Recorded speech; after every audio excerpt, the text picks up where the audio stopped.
All right, I'm back with Circe. We're on chapter 23.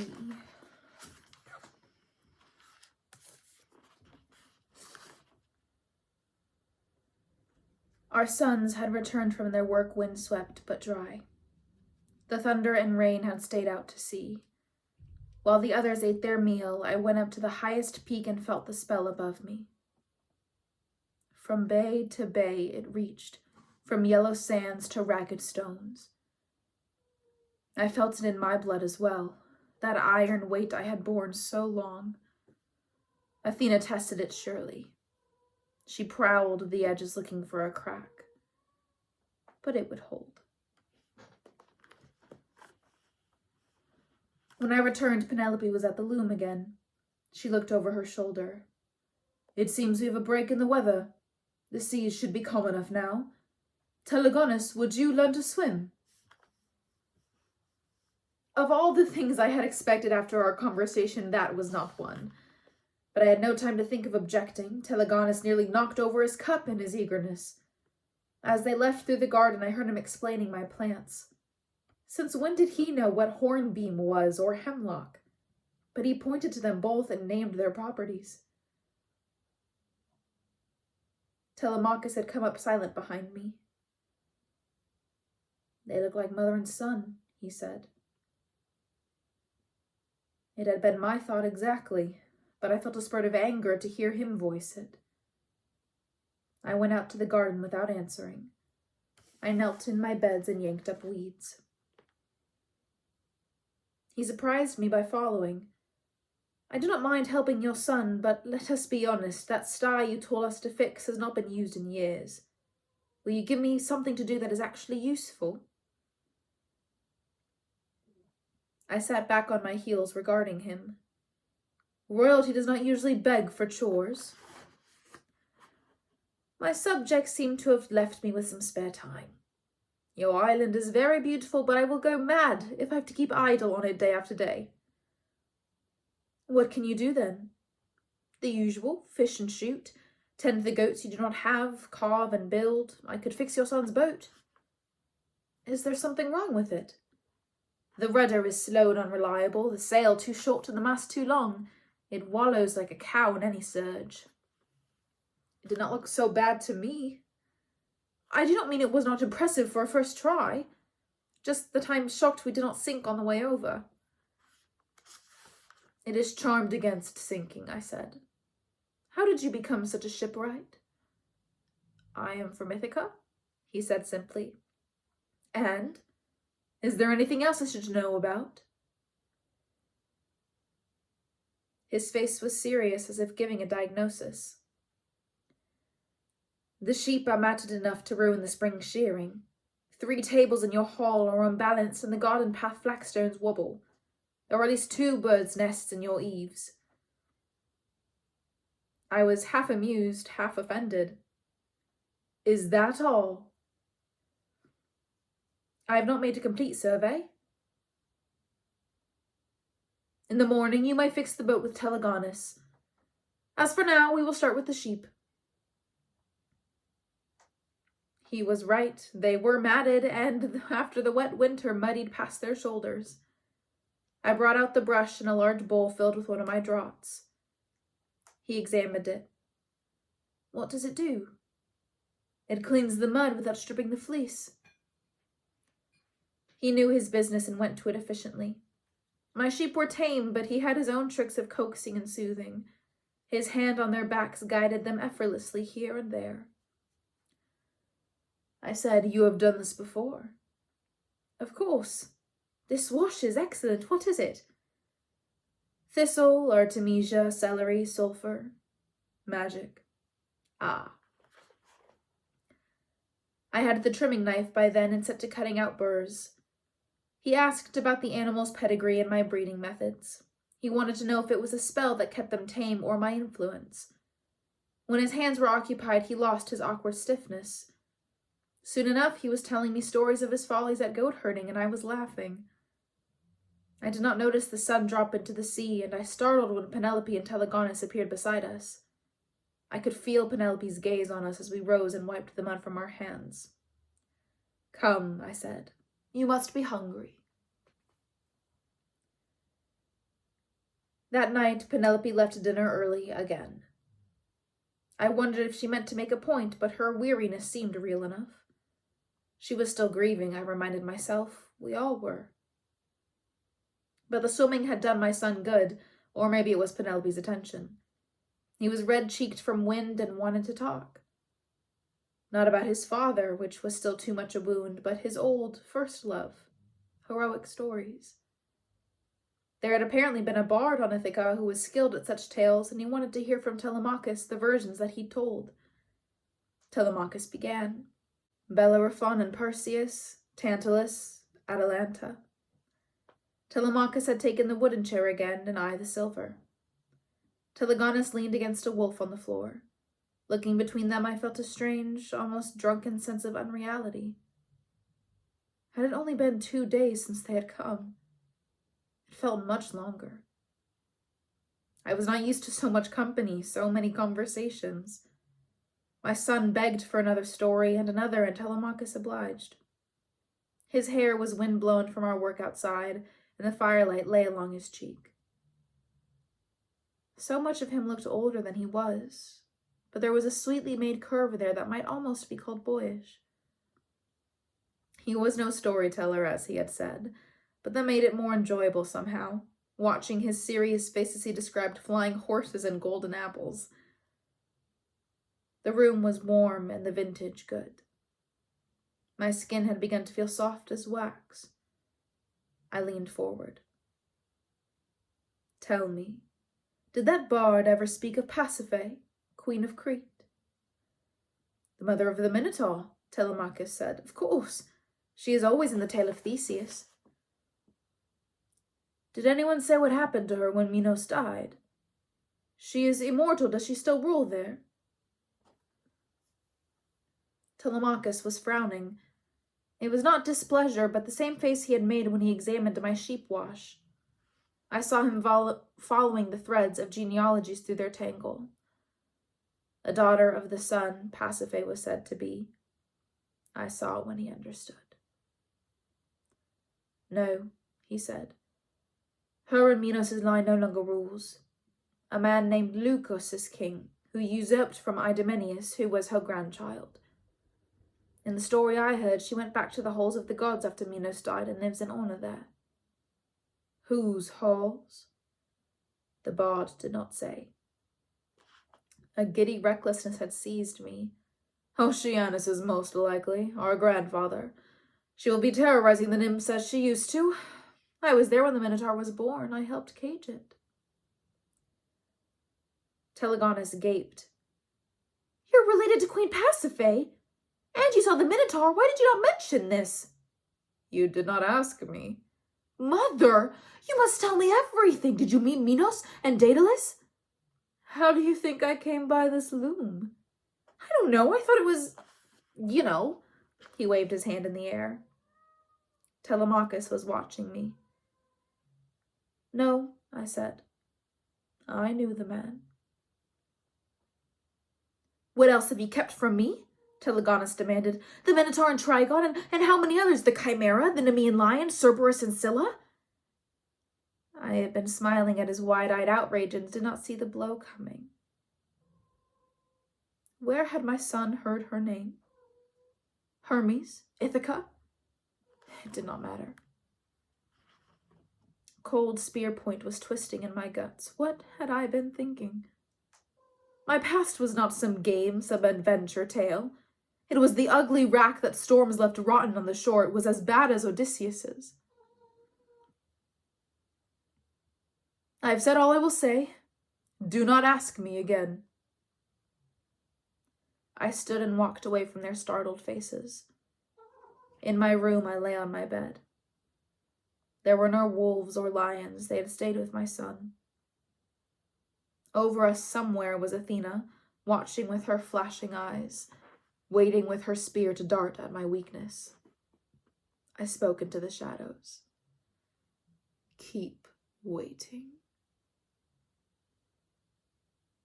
And though I was sure I would not sleep, I did.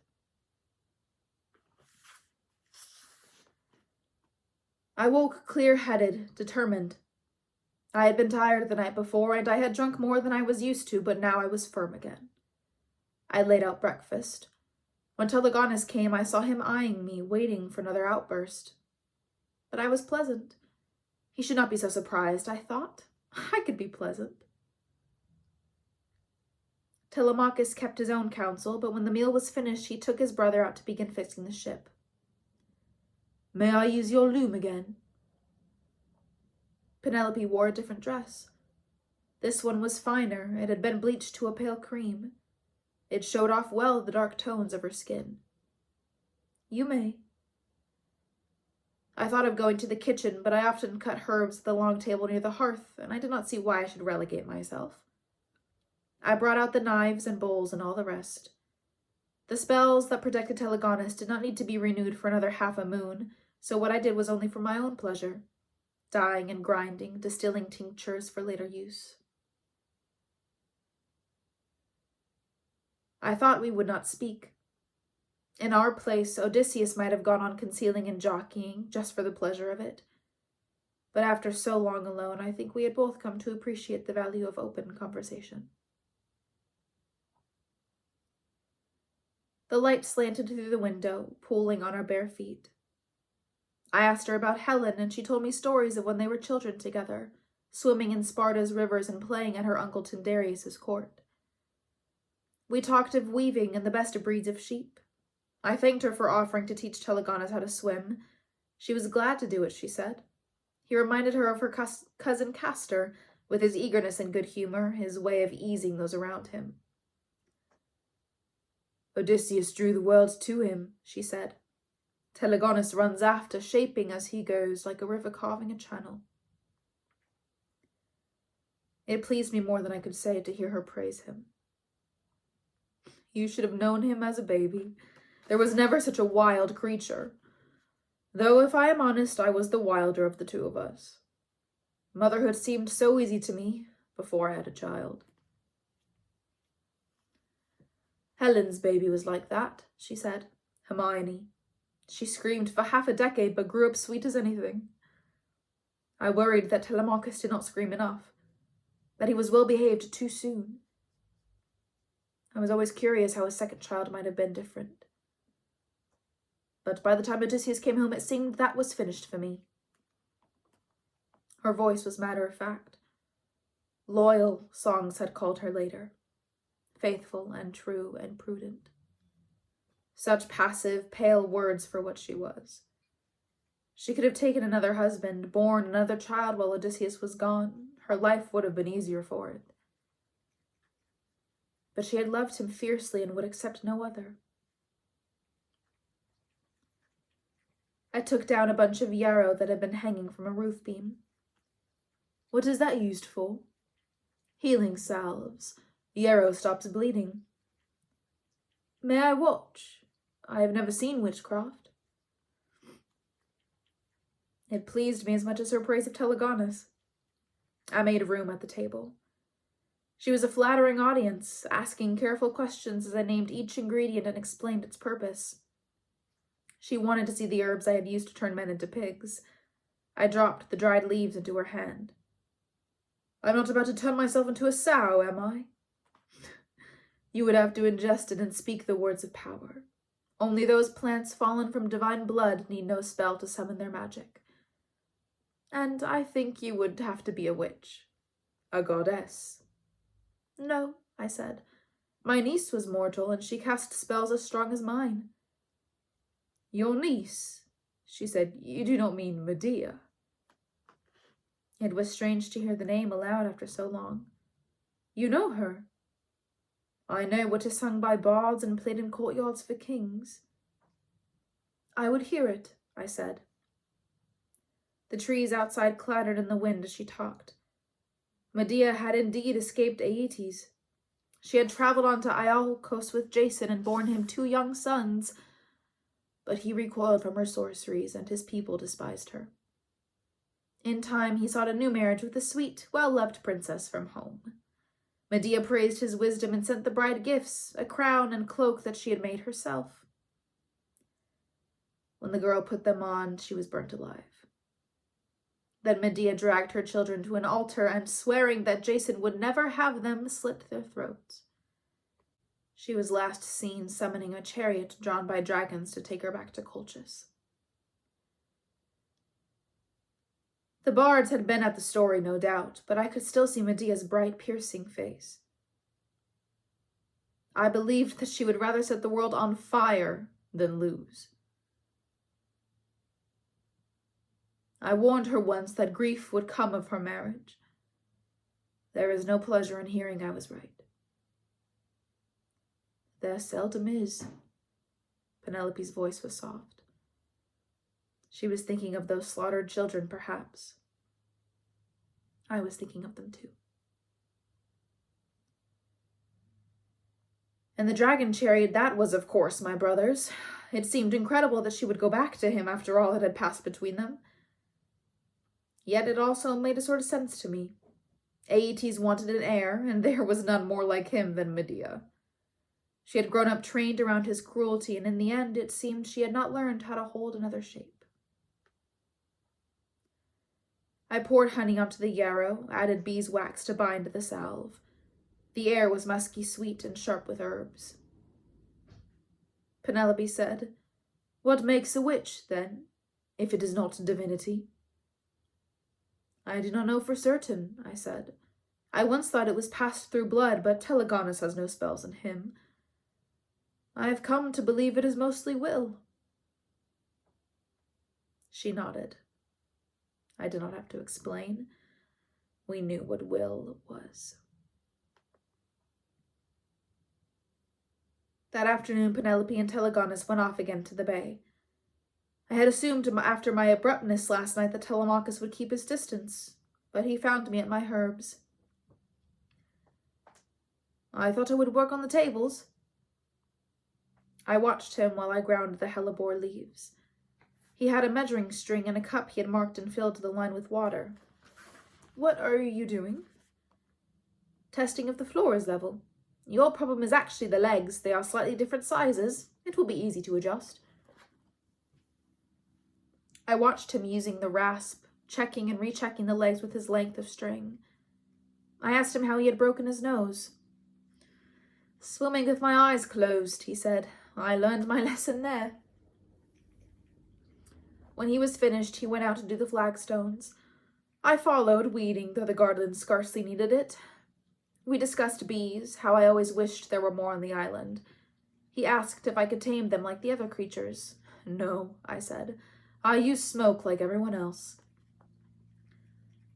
"I saw a hive that looks over full," he said. "I can split it in the spring if you like."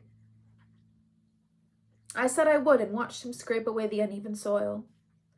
"The roof drains there," I said. "Those flagstones will only wobble again after the next rain." "That is how things go. You fix them and they go awry, and then you fix them again." "You have a patient temper." "My father called it dullness. Shearing, cleaning out the hearths, pitting olives. He wanted to know how to do such things for curiosity's sake, but he did not actually want to have to do them." It was true. Odysseus's favorite task was the sort that only had to be performed once: raiding a town, defeating a monster, finding a way inside an impenetrable city. "Perhaps you get it from your mother." He did not look up, but I thought I saw him tense. "How is she? I know you speak to her." "She misses you. She knows where I am."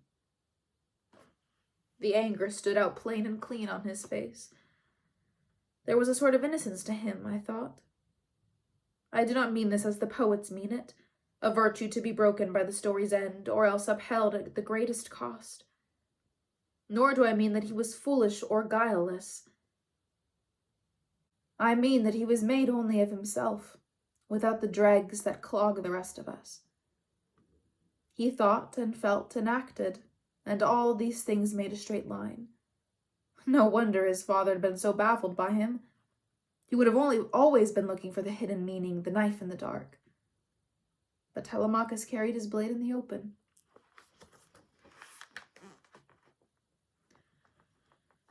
They were strange days.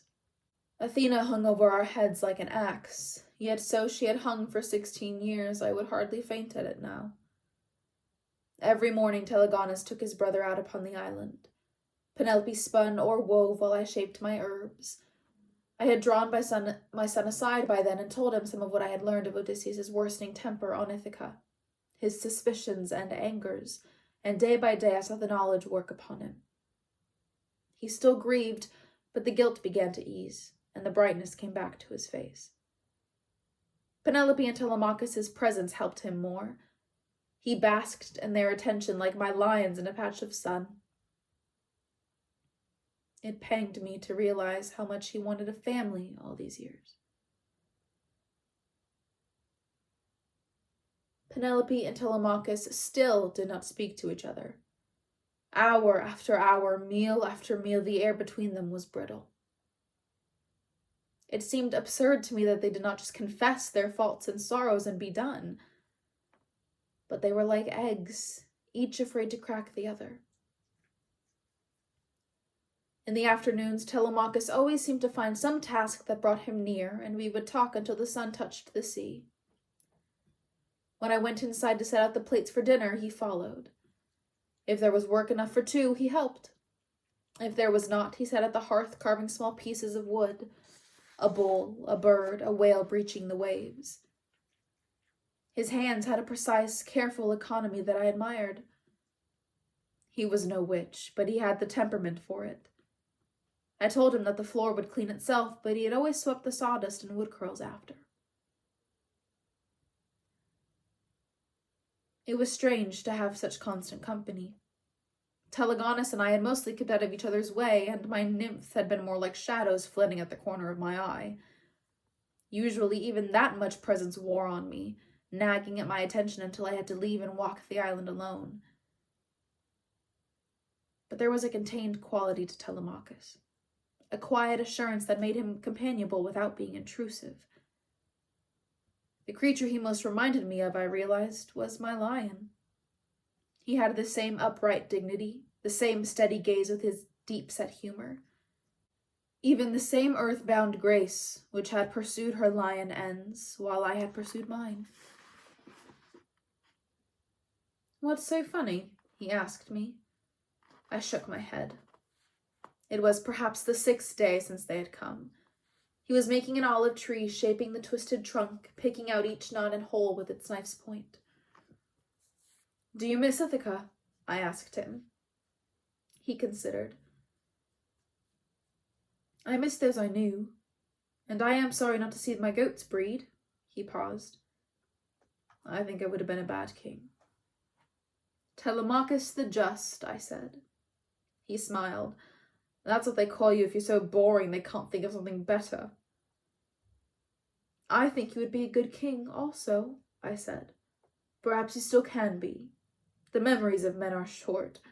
You could return in glory as the long-awaited heir, bringing prosperity with the rightness of your blood." "It sounds like a good story," he said. "But what would I do in those rooms that my father and the suitors filled up? Every step would be a memory I wished I did not have." "It must be difficult for you to be near Telegonus." His brow creased. "Why would it be?" "Because he looks so much like your father." He laughed. "What are you talking about? Telegonus is stamped from you. I do not mean just your face, it is your gestures, your walk, your way of speaking, even your voice." "You make it sound like a curse," I said. "It is no curse," he said. Our eyes met across the air. Far away, my hands were peeling pomegranates for dinner. Methodically, I scored the rind, revealed the white lattice. Within, the red juice pips glowed through their waxy cells. My mouth stung a little with thirst.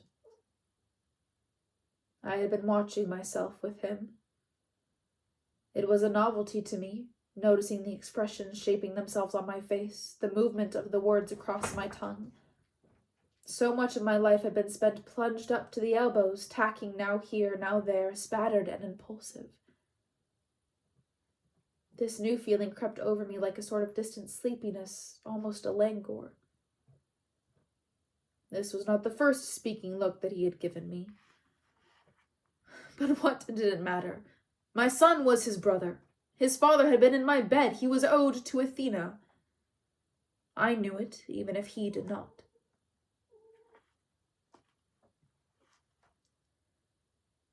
Outside, the seasons had turned. The sky opened its hands and the earth swelled to meet it. The light poured thickly down, coating us in gold. The sea lagged only a little behind. At breakfast, Telegonus clapped his brother on the back. In another few days, we could take the boat out in the bay. I felt Penelope's glance. How far does the spell extend? I did not know. Somewhere beyond the breakers, but I could not name the exact wave.